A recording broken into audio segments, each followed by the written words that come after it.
Hello friends, আজকে নিরামিষ দিনের জন্য আরও একটা দারুণ রেসিপি নিয়ে এসেছি, দই বেগুন। অনেকেই জানেন দই বেগুন কীভাবে বানাতে হয়, তবে যারা জানেন না তারা একবার দেখে নিন আমি কিভাবে দই বেগুন বানাই। এর জন্য একটা বড় সাইজের বেগুনকে এরকম গোল গোল করে কেটে নিয়েছি, একটু চওড়া করেই কেটেছি। দিচ্ছি 1 টিস্পুন হলুদ গুঁড়ো, নুন, দিচ্ছি 1 teaspoon Kashmiri red chilli powder আর সামান্য কয়েকটা চিনি দিয়ে বেগুনটাকে খুব ভালো করে মেখে 15 মিনিটের জন্য সরিয়ে রাখবো। একটা বাটিতে নিয়েছি 4 টেবিল স্পুন টক দই, দিচ্ছি 1 টিস্পুন হলুদ গুঁড়ো, 1 টিস্পুন নুন, হাফ টেবিল স্পুন চিনি আর দিচ্ছি 1 টেবিল স্পুন ধনে গুঁড়ো। এই সব কিছু দিয়ে দইটাকে খুব ভালো করে মিশিয়ে নেব।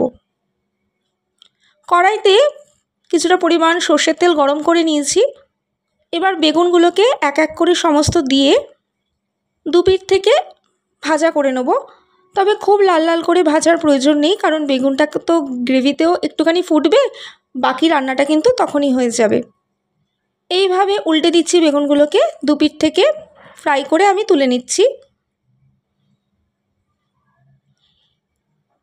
এবার বেঁচে যাওয়া তেলের মধ্যে দিচ্ছি 2টো শুকনো লঙ্কা মাঝখান থেকে ফাটিয়ে আর 3টে তেজপাতা আর 1 টিস্পুন গোটা জিরে ফোড়নে। এখন দিচ্ছি 1 টেবিল স্পুন মতো আদা আমি থেতো করে নিয়েছি। দিচ্ছি সামান্য পরিমাণে জল, নয়তো মশলাটা পুড়ে যেতে পারে। খুব ভালো করে 2 থেকে 3 মিনিটের জন্য মশলাটাকে একটুখানি ভেজে নিলাম। এবার 6টা কাজু বাদাম আমি গরম জলে ভিজিয়ে বেটে নিয়েছি, সেটাও এখানে দিয়ে দিচ্ছি। কাজু বাদামটাকে 2 থেকে 3 মিনিটের জন্য একটু মশলাটাকে সঙ্গে কষিয়ে নেব। এখানে আমি 3টে চেরা কাঁচা লঙ্কা ইউজ করছি, আপনারা যদি চান এখানে কিন্তু লঙ্কার গুঁড়ো ইউজ করতে পারেন। 2 মিনিটের জন্য মশলাটাকে কষিয়ে নিয়ে এবার দইয়ের মিশ্রণটা এখানে দিয়ে দিচ্ছি। দইয়ের বাটিটা ধুয়ে সামান্য পরিমাণে জলও আমি এখানে অ্যাড করে দিচ্ছি। এবার এই দইয়ের মিশ্রণটাকে মিডিয়াম ফ্লেমে 3 থেকে 4 মিনিটের জন্য খুব ভালো করে কষিয়ে নেব। 3 থেকে 4 মিনিট কষিয়ে নিয়েছি। দিয়ে দিচ্ছি এবার এখন 1 টেবিল স্পুনের মতন কাশ্মীরি রেড চিলি পাউডার। খুব ভালো করে মশলাটাকে কষিয়ে নিয়ে এবার দিয়ে দিচ্ছি ভেজে রাখা বেগুনগুলো। এখানে কিন্তু কোনো রকম জল ইউজ করিনি, কারণ জলের কোনো প্রয়োজন নেই, এটা তো ঝোল হয় না, এটা গামাখাই হয়।